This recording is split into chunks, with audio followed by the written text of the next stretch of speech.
Hi again, everybody. My name is Greg Anderson, and this is the Good Timekeeping Show with Greg Anderson. And today I want to talk about this watch here. This is the latest version of the AWG-M100. Over the years, I've collected quite a few versions of the AWG-M100 and some just different color combinations. And then over here, these are GAW100 watches, and this is a G Steel watch. And these have different modules than these guys here, and they're larger, but they all do the same things, and I really like them. And so how could I resist getting another one, part of the new Fire Package collection for the year 2025? The Fire Package idea is something they did in Japan starting years ago, where they'd have two watches that were similar styles as far as the colors were concerned, but different modules and different styles of watches, generally speaking. So these are the ones for 2025. They came out earlier this year. Right now it's August. And so this has been probably about 6 months ago that these first came out. But in past years, like here's a pair that they came out with in the past. Here's another pair they came out in the past. I also have some that I bought that I only bought one part of the Fire Package, like this guy here. I didn't buy the analog digital version of this, and I didn't get the the other one that went with this guy. I actually do have the one that went with this guy, but it's not this same style here. Anyway, Fire Package is kind of fun. Watches that go together. And this year, how could I resist? Especially since this was not a Japanese-only release. I was able to buy these from the regular Casio website or from Amazon, or I got this one from JCPenney. They had a sale. So, I was able to kind of keep an eye on them, wait till the price was right. And that's when I bought this one through Amazon for a pretty good deal. And this one also for a pretty good deal. Typically, the retail price on this is $160. This is $150. I ended up, by just being a little bit patient, saving about $30 or $40 on each of these when I just went for a better deal. But even so, at $160 and $150, not too bad for what these do. And I like them anyway. I have a large collection, and there's a reason why I would collect so many, because I just think they're really neat. So let's get into the details here. First of all, it's a G-Shock watch. So the legendary toughness and water resistance, it's 200-meter water resistance on this guy. So they're just really straightforward, tough watches that are fun to wear, fun to have, and very reliable. And you can't really go wrong with a G-Shock like this, especially one of the more budget-friendly models out there. So this one has obviously the analog hands, hour and minute hand right there. And then it has these windows here for other functions. The second, instead of having a second hand, it has the seconds readout right there in the middle bottom window. Okay, so here in the regular, timekeeping mode, you've got the date right there, day of the week. RCVD means that it has recently received atomic time information to keep itself perfectly accurate. And then down here, this is showing the daylight saving time is on. That's showing that the backlight is set to automatically turn on. Also, mute and hands are two functions that are not enabled right now, but there would be indicators there if those were enabled. The alarm, there are no alarms set to go right now, but there is an hourly signal set to go, and then the battery state, high, medium, or low, are indicated right there in those kind of little slices along the perimeter of that little round window there. So that's what you see in timekeeping mode. Now, if I just tap the adjust button there, it'll show me the time, hours and minutes, AM or PM, or 24-hour display right there. So right now that's showing that it matches the time on the analog hands, or so I can either have the date or the time in that window in my regular timekeeping mode. If I change modes, now this is where I can select some other time zone, and in this case it's UTC, and you can see it's 6:03. So it's showing me still the local time on the analog hands, but it's showing me the other time zone I've selected here in this other window. And if I press the forward button, it's as though I'm going eastward on the map to select some other time zone. Pressing reverse does not change that. It's only going to go eastward on this time, selecting the other time zones there. But if I get lost somewhere and I just want to quickly go back to UTC, I can press these two buttons together, and now I'm back to my default UTC for that world time mode there. Another neat thing is, what if I want to quickly swap my world time, or my second time zone with my home time zone. If I press these two buttons up here at the same time, the two top buttons, then I've just swapped it. So Denver would be my normal home time zone here in the Mountain Time Zone of the United States. Right now, I've just changed that to my world time, my second time zone, and the analog hands are going around and they are changing to UTC right now. So that's one quick way to swap that. If you travel a lot and you want to quickly, go from one time zone to the other, you can kind of select it, pre-select it here in your world time mode, and then just swap them out like that. Or I can, of course, change it back right there and go to my next mode. My next mode is the stopwatch mode. So pretty straightforward as far as stopwatches go on, quartz digital watches. If I can just start and stop it right there. So I've got, minutes, seconds, and hundredths of a second. If I press the adjust button, then I get my split time, or that's also when I stop it, I can reset using that adjust button up there. But again, just a good straightforward stopwatch. The next mode is a countdown timer mode, and I can select either anywhere from 1 second all the way up to 100 minutes. So if it's all zeros, then it'll count down 100 minutes. Or if I stop that and reset that, I can then change that to something else. For example, if I want that to be 30 minutes, I would just go up here, set it to 30. If I wanted to be 30 minutes and, 3 seconds or 4 seconds, I could do that too. So just set that. And then, apart from that, it's just a straightforward countdown timer like you might expect on anything. And you'll notice that when I'm adjusting this, when I go to change this, it's trying to automatically move the hands out of the way so they don't obscure these windows right here. And so you can see that hands, there's a little indicator blinking there that the hands are not now showing the correct time. They've been moved out of the way to assist me in seeing these windows unimpeded. Okay, but now it's not blinking hands. That means the hands are showing the correct local time. Next is my alarm mode. So I've got the hourly signal that I can turn on or off using the adjust button there, and it beeps every hour on the hour. Or I have 5 alarms, and I haven't set these alarms yet, but so they're all set to midnight. But pretty straightforward as far as alarms go. If I wanted to set this to, say, 6 a.m., then I would just go do that, and then alarm is now set to be on, or I could turn it off or on right there. So I'll set up those alarms later, and those are all your different modes.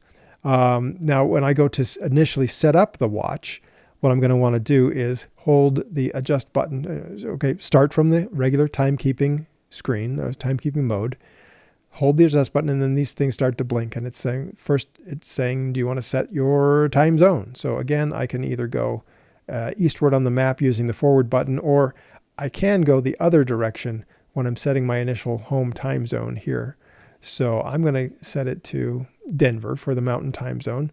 And then all the other settings should be correct around that if I've got my correct time zone for my home time zone. Okay, next, if I press the mode button, here I can have daylight saving time either displayed automatically, those changes, change to daylight saving time or change back to standard time happen automatically, or if I say off, then it'll always show standard time. If I say on, then it will always show daylight saving time or summertime. I'm going to leave it on auto because we do it automatically here where I live. We do have daylight saving time starting and stopping. Okay, 12-hour or 24-hour mode on the digital parts here. Obviously, the analog hands are always going to show a 12-hour mode.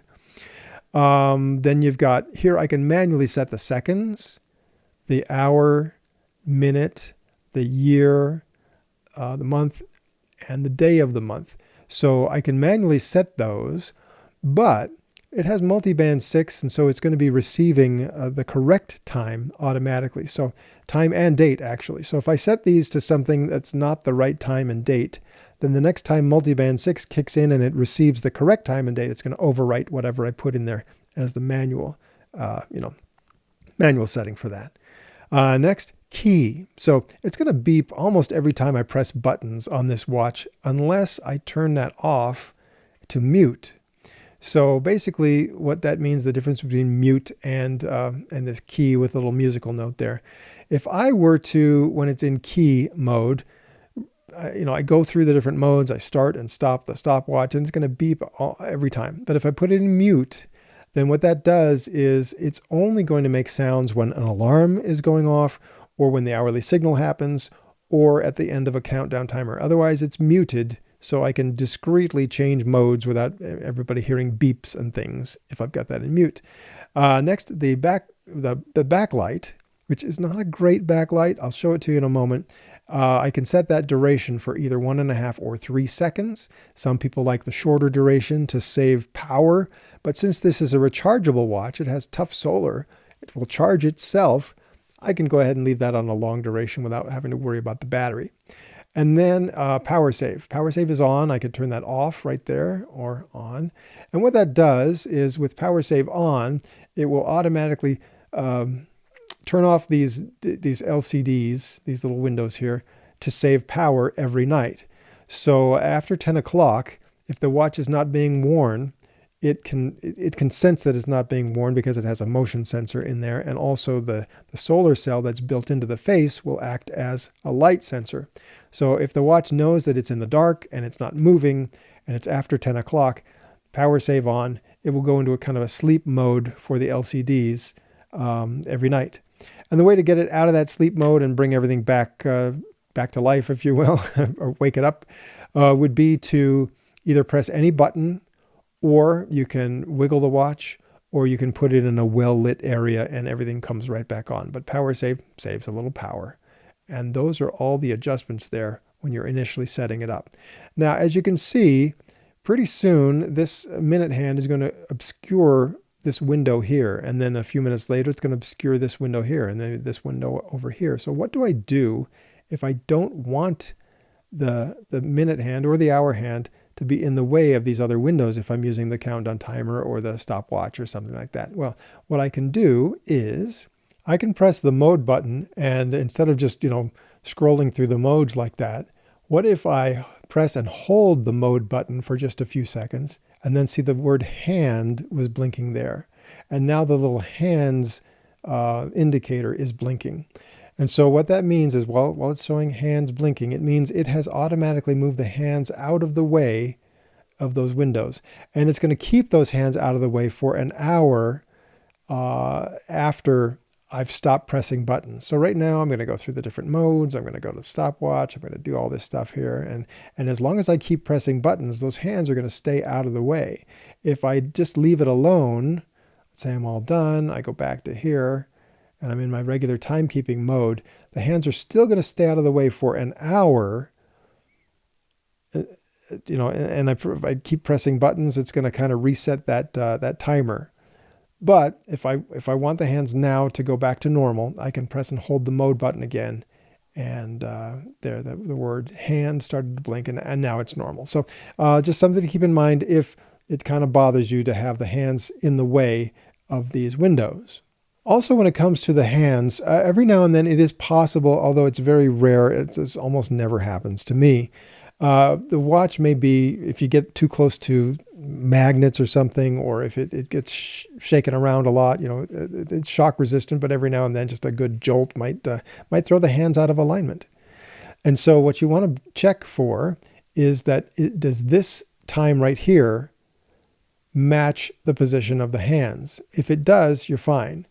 If it's not, you can adjust that.